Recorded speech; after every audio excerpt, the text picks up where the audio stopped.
നമസ്കാരം. സമഗ്രയിലേക്ക് സ്വാഗതം.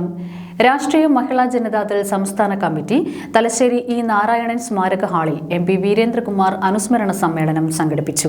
KP Mohanan MLA ഉദ്ഘാടനം നിർവഹിച്ചു. രാഷ്ട്രീയപരമായ ദാർശനികത്വത്തിനപ്പുറത്ത് പാരിസ്ഥിതിക വിഷയങ്ങളിലും സാഹിത്യ സാംസ്കാരിക മേഖലകളിലും MP വീരേന്ദ്രകുമാർ കാണിച്ചിട്ടുള്ള സാമൂഹ്യമായ ഇടപെടൽ കേരളം എക്കാലത്തും ഓർക്കുമെന്ന് KP മോഹനൻ MLA. രാഷ്ട്രീയ മഹിളാ ജനതാദൾ സംസ്ഥാന കമ്മിറ്റി തലശ്ശേരി ഇ നാരായണൻ സ്മാരക ഹാളിൽ സംഘടിപ്പിച്ച MP വീരേന്ദ്രകുമാർ അനുസ്മരണ സമ്മേളനം ഉദ്ഘാടനം ചെയ്ത് സംസാരിക്കുകയായിരുന്നു അദ്ദേഹം. അദ്ദേഹത്തിന്റെ വീട്ടിൽ പോയാലും ഏത് രീതിയിലും പല കാര്യങ്ങളും സംസാരിച്ച് എങ്ങനെ ജീവിക്കുന്നു, എങ്ങനെയാണ് സ്ഥിതി എന്നൊക്കെ തന്നെ നമ്മളോട് ചോദിച്ചുകൊണ്ട് ഓരോ കാര്യങ്ങളും ചോദിച്ച് മനസ്സിലാക്കി മറ്റുള്ളവരെ കുറിച്ച് കഴിഞ്ഞു.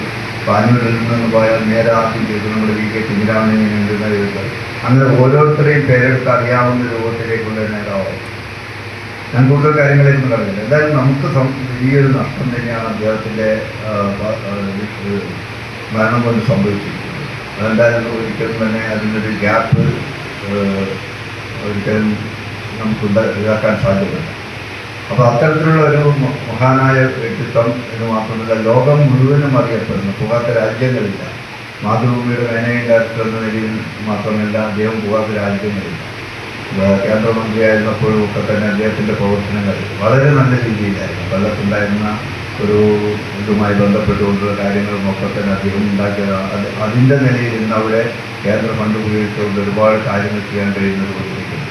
രാഷ്ട്രീയ മഹിളാ ജനതാദൾ സംസ്ഥാന പ്രസിഡന്റ് OP ഷീജ അധ്യക്ഷത വഹിച്ചു. RJD ജില്ലാ സെക്രട്ടറി KK ജയപ്രകാശ് അനുസ്മരണ ഭാഷണം നടത്തി. മഹിളാ ജനതാ സംസ്ഥാന ജനറൽ സെക്രട്ടറി സുജ ബാലുശ്ശേരി, രാഷ്ട്രീയ ജനതാദൾ സംസ്ഥാന സെക്രട്ടറി ഉഷ രാരോത്ത്, മഹിളാ ജനതാദൾ സംസ്ഥാന vice president P Monisha, Kozhikode ജില്ലാ president PC Nishakumari, RJD Thalassery മണ്ഡലം പ്രസിഡന്റ് പന്ന്യന്നൂർ രാമചന്ദ്രൻ, മഹിളാ ജനതാ ജില്ലാ സെക്രട്ടറി P ഷൈറീന എന്നിവർ സംസാരിച്ചു. സമഗ്ര ന്യൂസ് തലശ്ശേരി.